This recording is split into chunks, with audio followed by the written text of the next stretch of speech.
നമസ്കാരം. ദേവൂസ് food and ട്രാവലിലെ പുതിയൊരു വീഡിയോയിലേക്ക് എല്ലാവർക്കും സ്വാഗതം.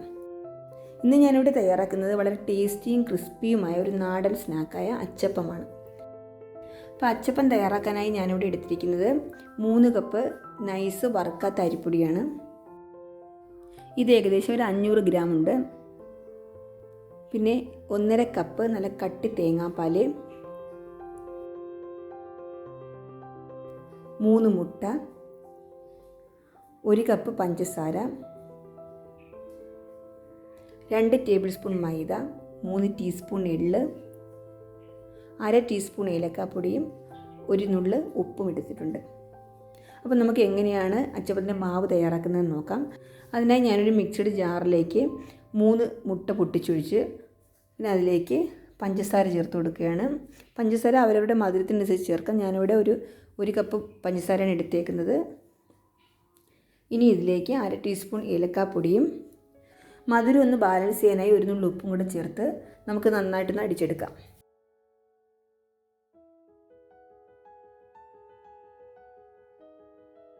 അപ്പോൾ ഇത് അടിച്ചെടുത്തിട്ടുണ്ട്. ഇനി ഇതിലേക്ക് അരിപ്പൊടി ചേർക്കാം.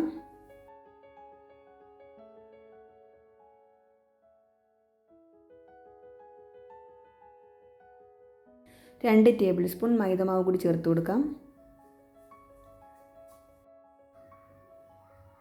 ഇനി ഇതിലേക്ക് കുറച്ച് തേങ്ങാപ്പാൽ ഒഴിച്ച് കൊടുക്കാം. ഇനി സ്പൂൺ കൊണ്ടൊന്ന് നന്നായി മിക്സ് ചെയ്തെടുക്കാം.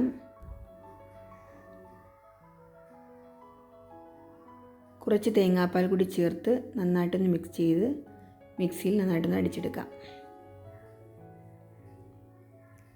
ഇപ്പോൾ നന്നായി മിക്സിയിൽ അടിച്ചെടുത്തിട്ടുണ്ട്. ഇനി നമുക്കിത് ഒരു ബൗളിലേക്ക് മാറ്റാം. ഇനി അഥവാ മാവ് ലൂസായി പോയിട്ടുണ്ടെങ്കിൽ നമുക്കിതിലേക്ക് ആവശ്യത്തിന് അരിപ്പൊടി ചേർത്ത് ഒന്ന് കട്ടിയാക്കി എടുക്കാം.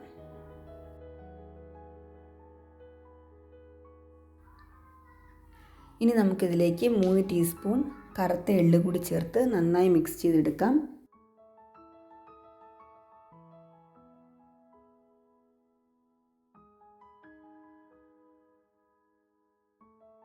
ഇനി ഇത് കറക്റ്റ് പരുവമാണോ എന്ന് അറിയാൻ വേണ്ടി നമുക്കിതിലേക്ക് ഒരു സ്പൂൺ താഴ്ത്തി കൊടുക്കുമ്പോൾ ഇതുപോലെ കോട്ടിംഗ് വരികയാണെങ്കിൽ ഇത് കറക്റ്റ് പരുവമായെന്ന് മനസ്സിലാക്കാം.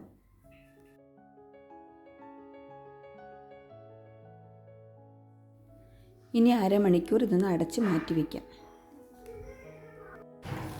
അതേസമയം നമുക്ക് അച്ചപ്പം തയ്യാറാക്കാനുള്ള എണ്ണ ചൂടാക്കാം.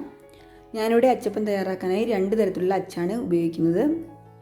ഞാനിവിടെ എടുത്തേക്കുന്നത് സൺഫ്ലവർ ഓയിലാണ്. വെളിച്ചെണ്ണ ഉണ്ടെങ്കിൽ അത് ഉപയോഗിക്കാം. അച്ച് നമുക്ക് എണ്ണയിലേക്ക് താഴ്ത്തി വയ്ക്കാം. അച്ച് നന്നായി ചൂടാകാനായിട്ട് ശ്രദ്ധിക്കണം. ഇപ്പോൾ അച്ച് നന്നായി ചൂടായിട്ടുണ്ട്. ഇനി നമുക്ക് അച്ച് മാവിലേക്ക് മുക്കിയെടുക്കാം. മാവിലേക്ക് അച്ച് മുക്കുമ്പോൾ അച്ച് പൂർണ്ണമായിട്ടും മുങ്ങാൻ പാടില്ല. 1/4 ഭാഗം മാത്രമേ മുങ്ങാൻ പാടുള്ളൂ. ഇനി നമുക്കിത് എണ്ണയിലേക്ക് മുക്കി ഒരു 2 നിമിഷം കഴിയുമ്പോൾ ഒന്ന് ചെറുതായിട്ട് തട്ടി കൊടുക്കാം. അപ്പോൾ മാവ് അച്ചിൽ നിന്ന് ഈസിയായി വിട്ടുപോരും. ഇനി നമുക്ക് അച്ച് വീണ്ടും എണ്ണയിലേക്ക് ചൂടാകാനായിട്ട് വെക്കാം. അതേസമയം ചൂടായ അടുത്ത അച്ച് മാവിൽ മുക്കി അടുത്ത അച്ചപ്പം ഉണ്ടാക്കിയെടുക്കാം. അച്ചപ്പത്തിൻ്റെ ഒരു സൈഡൊന്ന് കളർ മാറി വരുമ്പോൾ നമുക്ക് തിരിച്ചിട്ട് കൊടുക്കാം. ഏകദേശം ഒരു ഗോൾഡൻ യെല്ലോ കളറായിട്ട് വരുമ്പോൾ നമുക്ക് അച്ചപ്പം കോരി മാറ്റാം. ഇപ്പോൾ ഒരു അച്ചപ്പം റെഡി ആയിട്ടുണ്ട്. ഇനി നമുക്കിത് പ്ലേറ്റിലേക്ക് മാറ്റാം. പ്ലേറ്റിലേക്ക് മാറ്റുമ്പോൾ അച്ചപ്പം കമിഴ്ത്തിയിട്ട് കൊടുക്കണം. അപ്പോൾ അതിലുള്ള എണ്ണയെല്ലാം വാർന്നു വയ്ക്കുള്ളൂ.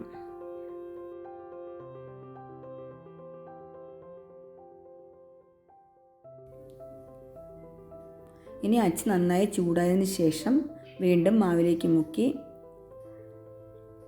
ഇതുപോലെ അച്ചപ്പം റെഡിയാക്കി എടുക്കാം. അങ്ങനെ വളരെ എളുപ്പത്തിൽ തന്നെ നമുക്ക് വളരെ ക്രിസ്പിയും ടേസ്റ്റിയുമായ അച്ചപ്പം ഉണ്ടാക്കിയെടുക്കാം. ഞാനിവിടെ 1/2 കിലോ മാവ് കൊണ്ട് ഏകദേശം 30 അച്ചപ്പത്തോളം ഉണ്ടാക്കിയെടുത്തിട്ടുണ്ട്. അച്ച് എണ്ണയിൽ കിടന്ന് നന്നായി ചൂടായതിനു ശേഷം മാത്രമേ നമ്മൾ മാവിലേക്ക് മുക്കിയെടുക്കാൻ പാടുള്ളൂ. അതുപോലെ അച്ച് മാവിലേക്ക് താഴ്ത്തി കൊടുക്കുന്ന സമയത്ത് അച്ചിൻ്റെ 1/4 ഭാഗം മാത്രമേ മുങ്ങാൻ പാടുള്ളൂ. ഈ 2 കാര്യങ്ങൾ ശ്രദ്ധിച്ചാൽ നല്ല പെർഫെക്റ്റ് ആയിട്ടുള്ള അച്ചപ്പം നമുക്ക് ഉണ്ടാക്കിയെടുക്കാൻ